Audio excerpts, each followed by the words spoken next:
नागरिकांना या कोरोना व्हायरसमुळे उद्भवलेल्या संकटकालीन परिस्थितीत आम्ही आपल्या सोबत आहोत। फक्त आपण आपल्या घरी राहून सहकार्य करा।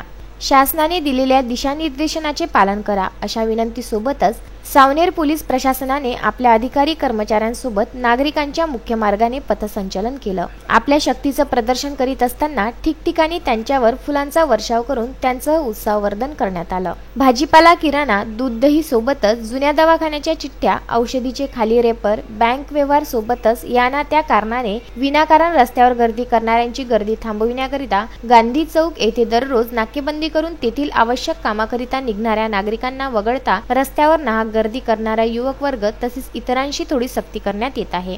त्यामुळेच मागील 2 दिवसापासून रस्त्यावर गर्दी कमी झाल्याचं दिसून येत आहे। ही कारवाई अशीच दररोज सुरू राहणार असल्यानं नागरिकांना परत विनंती करण्यात येते की अतिआवश्यक कामाशिवाय घराच्या बाहेर पडू नये। घराच्या बाहेर पडताना आपल्या सोबत आपले ओळखपत्रे, वाहन परवाना इत्यादी सोबत घेऊन पोलिसांना सहकार्य करावं असं निवेदन API सतीश पाटील यांनी केलं आहे। शासनाने जे लोकांना काही सवलत दिले तो असं निदर्शनास येऊ लागलं की काही लोक त्याचा गैरफायदा घेऊ लागले।